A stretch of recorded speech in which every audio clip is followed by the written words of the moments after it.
What's up, everybody? I'm Nic Sanker, and welcome to our second week of the Huddle. This week, we got some special guests on. We got Blaine Hipa, Tamatoa Falatea, and Blake Feigenspan. We got a good group, and just to remind those who haven't watched this before, the Huddle's a weekly episode or weekly show where we take a chance to talk to players, coaches, alums, and take a moment to get to know these people when they take the helmet off, when they step off the field, for who they really are, a little bit of their stories, and get a really behind-the-scenes look at what it's like to be a student athlete at Princeton. So super excited to talk with these guys this week, get to know them a little better. As you can see, we got a special crew from Hawaii. How do I pronounce it? How do you guys pronounce it? Hawaii, yeah. It's pronounced like Hawaii, but nobody really says it. Yeah, everyone just mumbles it. It'd be like Hawaii. Anyways, they apparently grew up pretty close to each other out there, so we'll touch on that in a little bit. But we're going to kick it off with a little fun game. Basically just talking about what are some of the things that you didn't expect that kind of surprised you coming to college. What are some of the things that people didn't tell you about the life of being a college athlete? Blake, you want to kick it off? Yeah, I'll kick it off. I think the thing that I didn't expect was the amount of meetings we had. I think it's really football specific, but you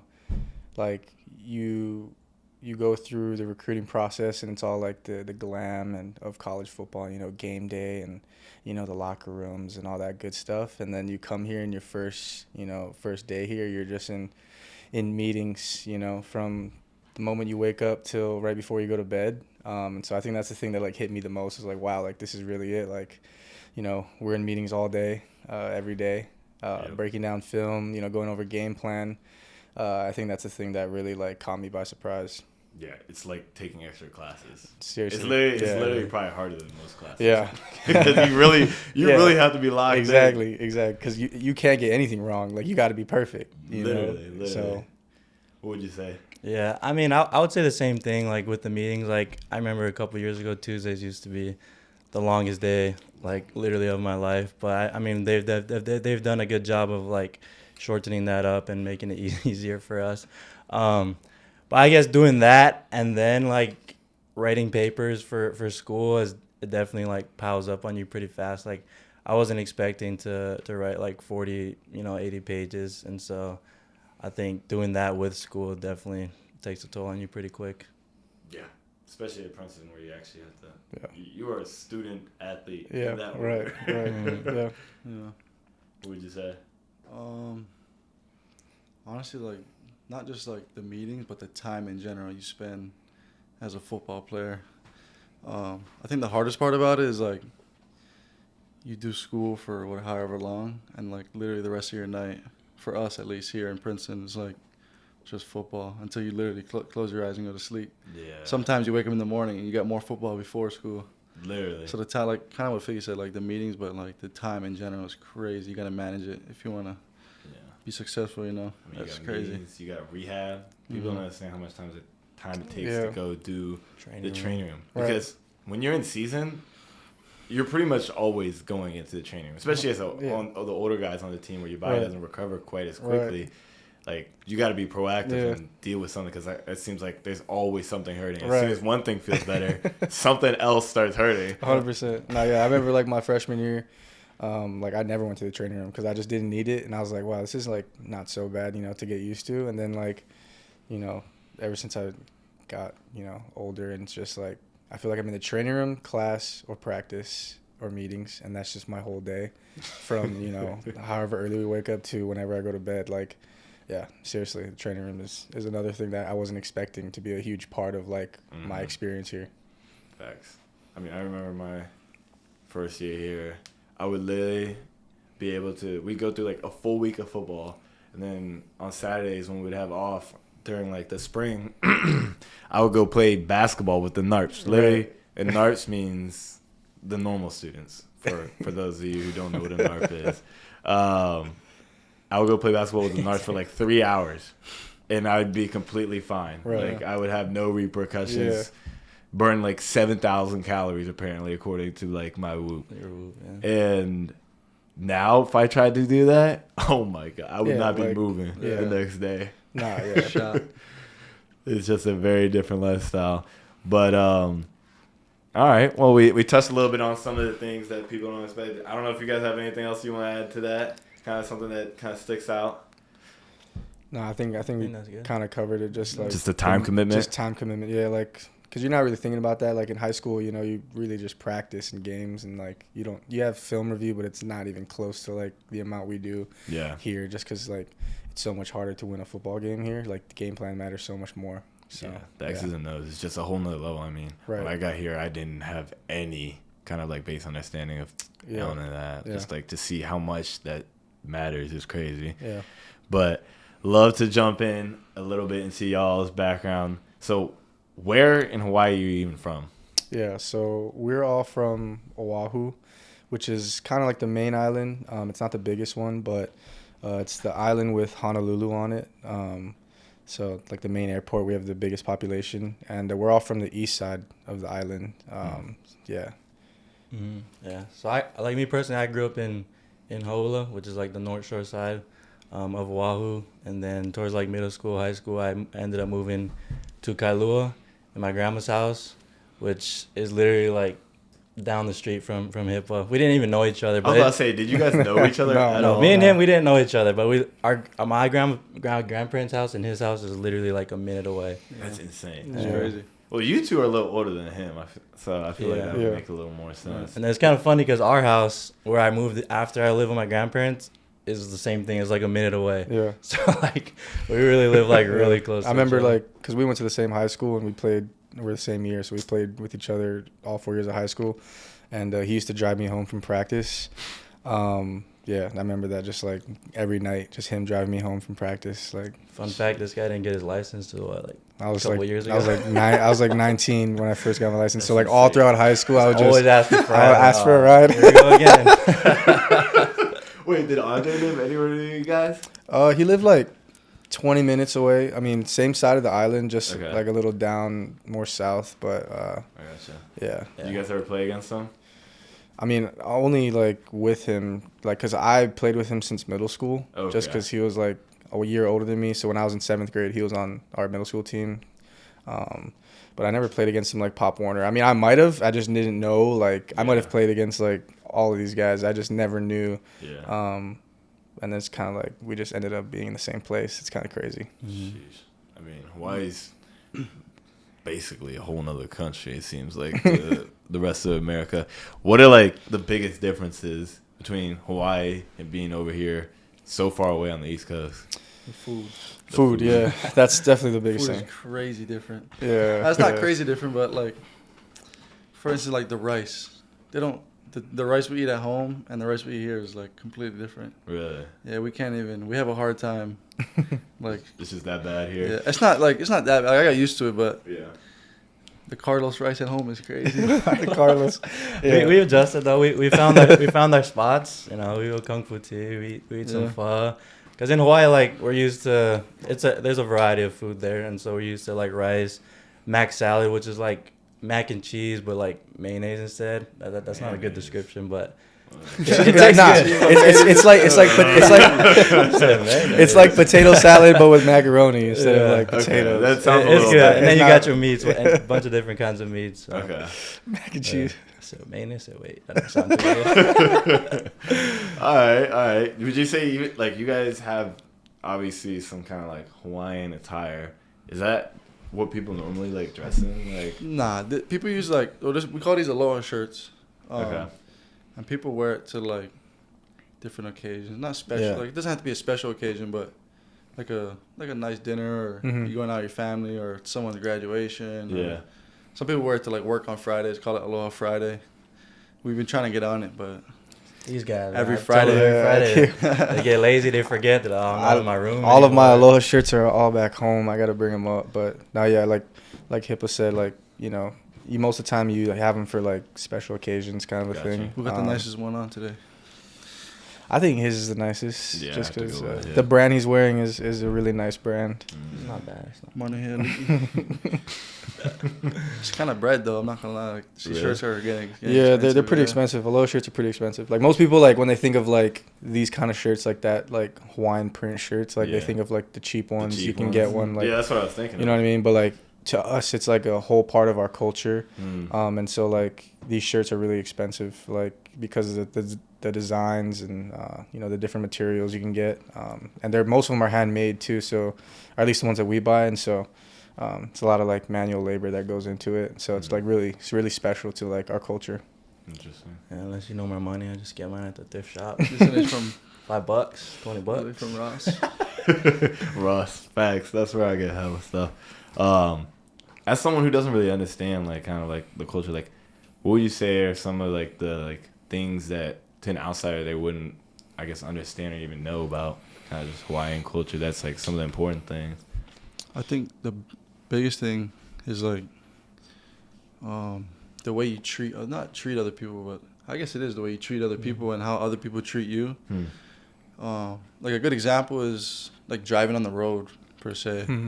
You're driving on the road, like you see someone at a stop sign, like people at home will go out of their way to stop to let that person go, and then like it's for that person that's getting let go, like they'll put their hand out the window and wave. Like here in New Jersey, you do not see that at all. Yeah. That's just like one example. I'm sure they got more, but Yeah. I think that's a good way for people to understand, like, just the way you treat people and how people treat you. It's like a mutual respect almost. Yeah. I said like going off of like what you were saying about the driving, like everything you do on the road in Hawaii, like usually you throw up a shaka. If people don't know what that is, yeah, the shaka. Give me a Like shaka. if you just a good little shaka. Little loose one. You gotta get it loose. Yeah, people do it too tight. This but, is you the know, one is different. Like, people go like this and, like, yeah, they clench their turn fists it. too much. You It's got to it's- give them the loose. It's loose. You call you it know? a turkey. The loose one.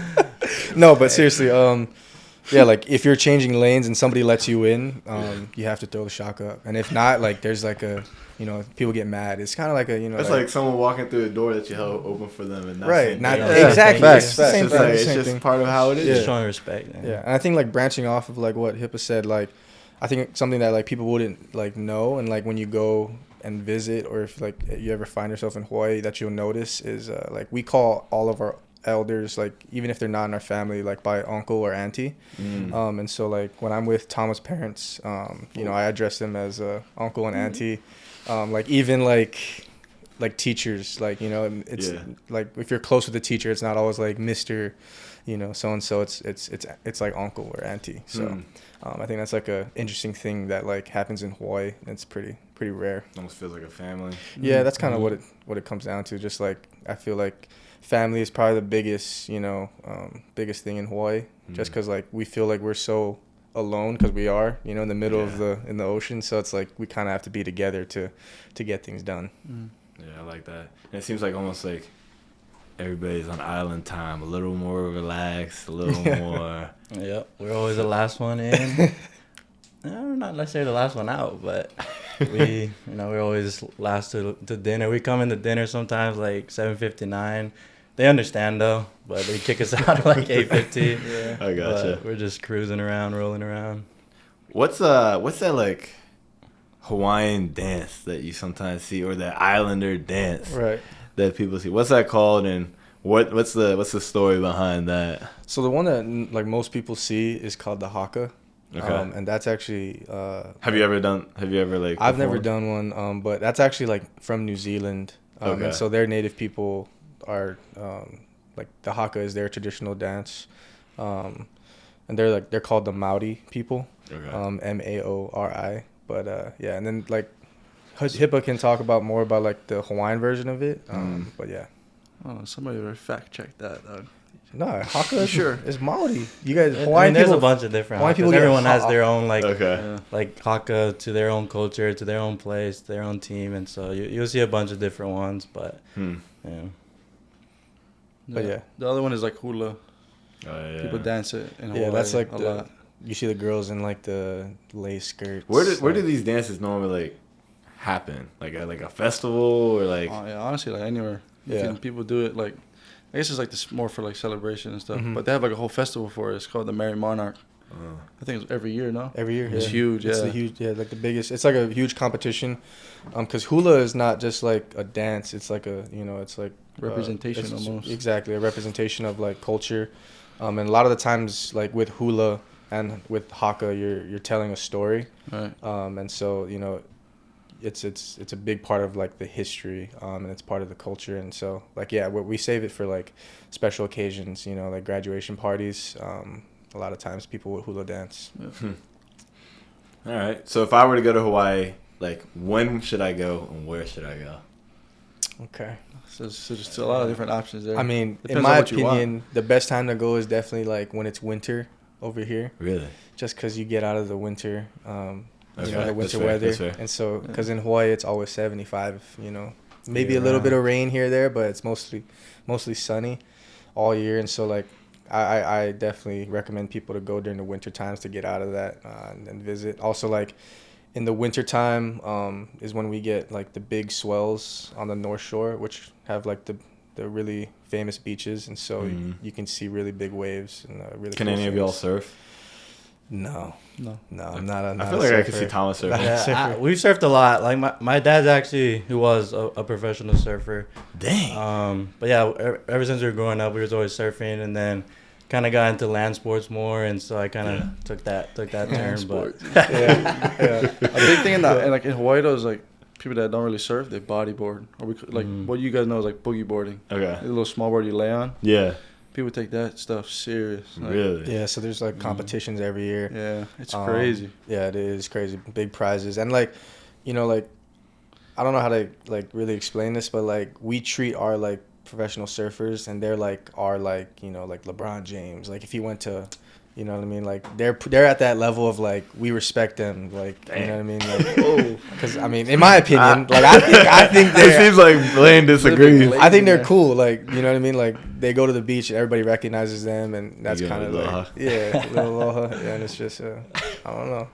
You disagree? He I doesn't wouldn't say look like up to LeBron James. Well, not like LeBron James, but like you know what I mean? Like Do you know any names of any of the famous people? I mean, right now, like the biggest one is like Eddie Cole Aikau. Rothman. Eddie Aikau, Duko Hanamoku, Yeah, the two goats. Ezekiel Lau is a big wave surfer. John Florence. Yeah, Dang, really spelling out the Jamie name. O'Brien. Yeah. All right. Well, I guess transitioning from that, obviously you guys end up somewhere very far away, being Princeton, and y'all stories look very different. Tom, I know that you took a little bit of time before you came to Princeton. Can you tell us a little bit about kind of like what that was like and how you ended up even at Princeton? yeah, I mean, I guess like towards my senior year finished, or like football season finished, and I didn't really have any offers at that point. This guy was committed to the Army, and then decommitted, and then committed to Princeton. Military, I can't see it. Yeah, it was funny. But we came on the visit. I went home, still didn't have an offer. Was a little, I guess, confused, like what was going on, what I was gonna do for more so. Ended up playing in the Polynesian Bowl. It was like an all-star game that happens in Hawaii for like high school senior football players. Did pretty good in that game, and the next morning, Coach Rosie called. Ended up offering me, and I guess a couple of weeks later, I ended up committing, and then came here freshman year with Figgy. Ended up playing a little bit as a freshman, and then after freshman year, I took the mission trip, like you said. So it's for the Church of Jesus Christ of Latter-day Saints. It's basically a 2-year like service trip that you basically get assigned to not a random place, like basically any place in the world that you go out there for 2 years. You leave your family, you leave your home, you leave your phone at home, you leave everything, social media, and you're just out there basically just serving God's children wherever you are. And so I was assigned to Mexico originally, but it was during COVID, so I got reassigned to Las Vegas. And I was in Vegas for a year, and then I finished my last like 10 months or so in Chiapas, Mexico. Okay. And that experience is just life-changing. I talked about it a little bit with the other guys. It was just like from 6:30 a.m. to 9 at night, you're basically like, you study in the morning, and then after that, you're just out at people's houses teaching them about God's plan for us, about the gospel, trying to help them find direction, find some hope in their life. And, on the other hand, you're, doing service projects for them, helping them like clean their house, clean their yard and stuff. And so I guess that's just a little basic overview of that. Wow, that's awesome. I mean, that's like you said, that's definitely life-changing. Kind of changes your perspective on everything. And, I mean, one of the things that you kind of see with that is, like, you're going to try to speak into so many people's lives, but you're going to get rejected. Like, what was that like, having to constantly have people, like, turn you away, like, no, I'm good.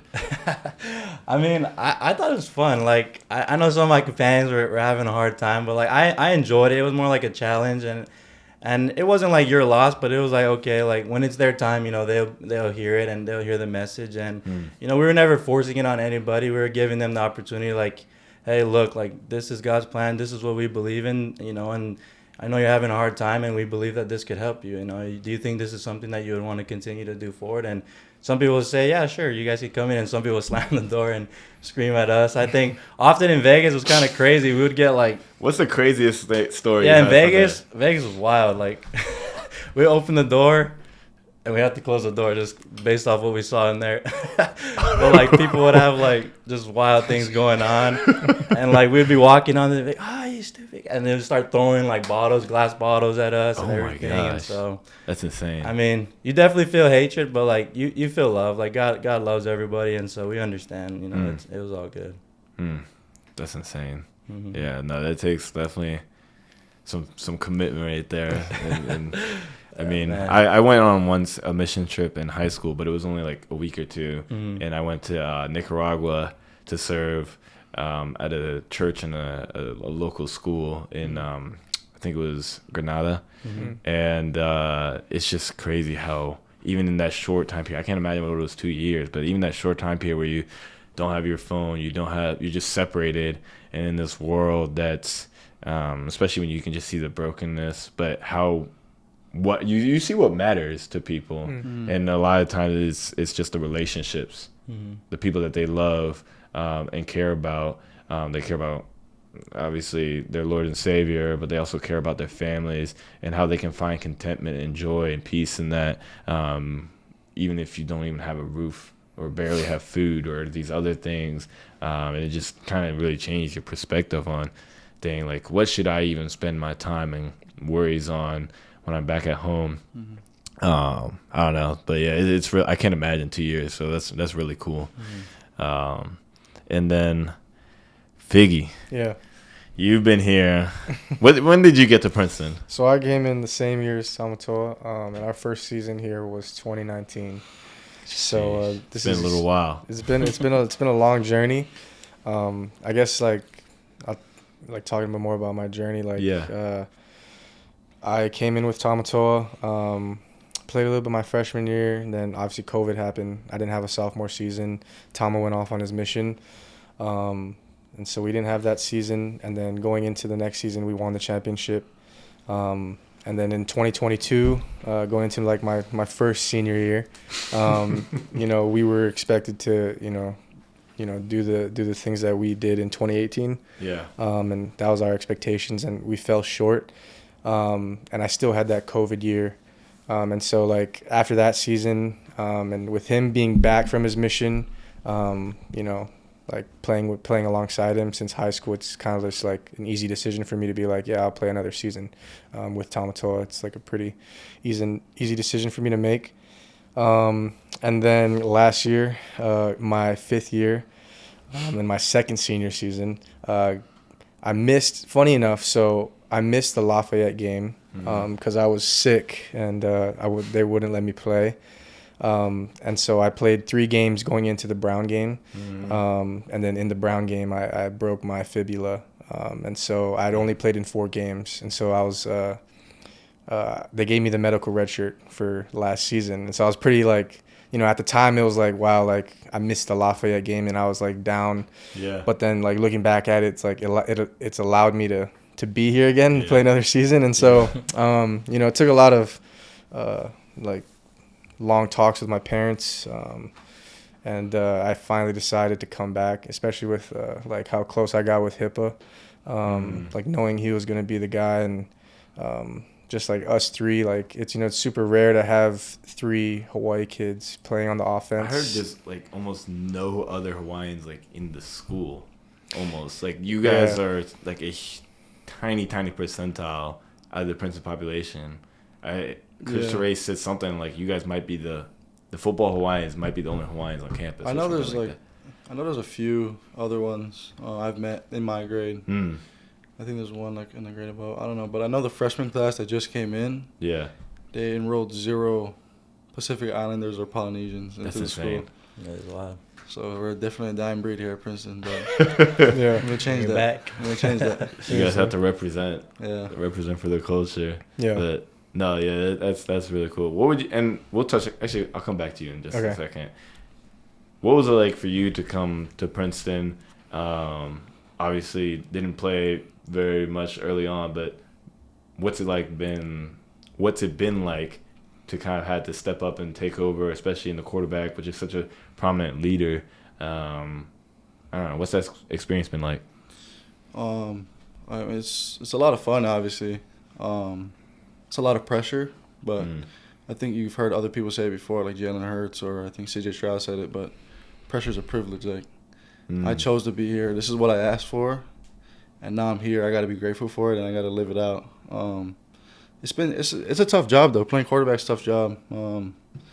But like I said, you got to love it, and I do love it. I love all the guys around me. It obviously took me some time to kind of integrate with everybody. But I think a lot of the guys on the offense trust me, which is the biggest thing. You can't lead someone without them respecting you, 1, or 2, they got to trust you for you to be able to lead them, I think. So overall, I mean, like I said, it's been tough, but I enjoyed every part of it. I'm super grateful to be in the position I'm at, and I think the biggest thing is just trying my hardest to put my team in the best situations this year to win. Yeah. No, and kind of to wrap things up, the final thing I was going to ask of you and everybody, but especially you just being here for several years. Obviously, the first week didn't go the way we wanted. And great teams are player-led and have great leaders on them that help them overcome adversity. What makes a great leader on the football team? Who have been some of the great leaders that you've seen throughout your time here, and what made them great leaders? Yeah, I mean, so I've been here for a long time, so I've had a lot of great leaders to look up to, and I think the one that that really stands out to me is Dylan Classy. I really did think that he was one of the best leaders that the offense have seen since I've been here, and I think the reason that made him a good leader was just his toughness. It's not expected, that from the best receiver to be, like the tough guy in the offense. You usually expect that to be the O-line, but Dill really had that toughness, and whether he was getting the ball or not, there was no complaints. And then if you watch the film and go back and watch, like every time he didn't have the ball, he was making crazy blocks, driving guys 30 yards down the field. And I think like when we saw that as an offense, it was really easy to get behind him and be like, this is our guy, and this is who we want our identity to be. And so like Dylan Classy was a great one. Also my freshman year, like Jake Strain was another great one. I mean, he faced a ton of adversity in his career, and he fifth-yeared after tearing his ACL. But, he was always positive. And I think that's another thing a great leader has, is just the ability to go through everything, but keep that forward-looking, sentiment, and just keep pushing the team forward. And that's what both of those guys did. And I think, those guys are some of the best leaders I've seen here. What do you say, Tom? Yeah, I think, I guess going back to your original question, like, I guess obviously, like, some of the best leaders are the best servants who lead with love and lead by example, and bring energy. And I thought somebody like that came to my mind was back to my freshman year when I was here on the defensive side, JT, Jeremiah Tyler. I think every day he brought energy. You're walking down, see him, on campus. He was always saying what's up, always, trying to put a smile on your face. He always had a smile on his face. And on the sideline, Coach Flynn always points it out. We're on offense. He's on the sidelines cheering everyone on, telling everybody to, go down the field and stuff. And so I think him just bringing that energy and staying consistent with it, whether he's having a good day or a bad day, definitely shows what a great leader is. And I think he did a great job of that. What about you? It's going to sound funny, but I've learned a lot from this guy, from Tamatoa, just through his faith in God and his ability to kind of stay under control mentally and emotionally, especially towards others. He actually got me on the good route towards the Lord and Savior, so I'm very grateful for that. But just watching him every day, things go down or things go up, he kind of stays on the same mindset, same plateau, and I think it helps out everyone on the team, because a lot of guys, it's hard to, go with the ebbs and flows of the game. But I think one guy that really does it well is him. Just like I said, I think that's what really inspires me to be a better leader, because not everything's perfect. We lost week 1, but it is what it is. We got to keep going. We got to stay level-headed and just keep our emotions in line. Because if we trust our plan, we trust God, then everything will work out the way we want it to be. Yeah, that's a great response. Yeah. You got some leaders over here. But for the final 2 minutes, we're going to finish off with a little game. We did it last week. You are going to either do a gesture or a little phrase that reminds you of a player, coach, someone associated with Princeton football. And everybody else is going to see if they can guess who it is. You want to kick it off? All right, I got it.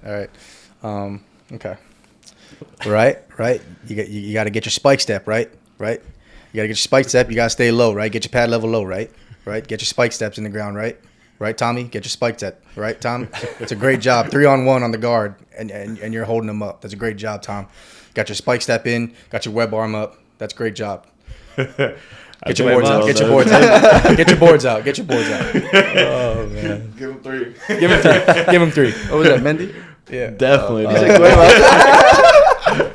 Those special teams meetings are crazy. Get your spike step in. Oh, that's funny. The fact that you referred to Tommy also so accurate on the field goals. All right, Tama. All right. Let me see.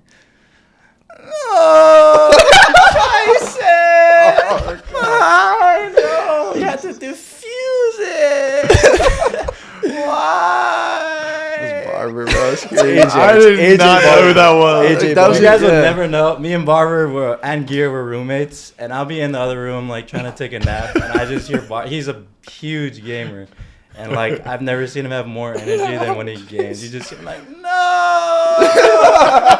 I'm like, bro, what is that? Is he okay? I gotta go check on him. He's like, sorry, bro, we just lost the round. I'm like, all right, that's facts. No, that's so facts. That was so good. That's actually a good one. All right, Hip. That's crazy because I was about to do that. You were about to do that? I don't want to do any of the coaches because I feel. Nah, you just chilling. Scott, you literally made the freaking code word for this play. What the F are you doing? That's Cueva. That's Coach Cueva. Yeah, that's Coach Cueva. It must be ripping. Oh my gosh. I let that one fly. That was crazy. I mean, that's how it is. Right, let me think of one. Who want it? No, Jason. First I was like, well, what? Nah, I mean I would have done something similar with Ozzy, because literally I shared a wall with Ozzy, and that guy played so much COD Warzone, whatever. I used to play with him in the summer, yeah. Bro, him He's and cracked. Ford, yeah, him and Ford. I could just hear them through the, because I literally my bed was on the wall right next to where he was playing, so I would just hear him playing all the time. He was just cussing out the TV. But all right, well, you guys are offensive guys, but you got to know this one. You got to go fast. Gotta go. That's Coach Verbs. Yeah, everyone got it. Everyone knows that one. It's classic. That is I was talking about it with someone in practice today. I think he's the most in shape, most alive looking 70-year-old I've ever met. Yeah, I mean, he goes. I see him going to class, and I'll see him just walking around campus, just on his walks because he just walks all day. Yeah, it's insane. Yeah, and then he'll be in the elliptical like early in the morning, and he'll just be grinding, just saying nothing to anybody. He's facing the wall, like he's just looking at the wall. No, there was one time I was benching like my freshman year, and he walks in, gets on like the dip bar, starts doing dips, walks over to our freshman rack, and he's like, "Is that really effing it? That's all you're doing right here?"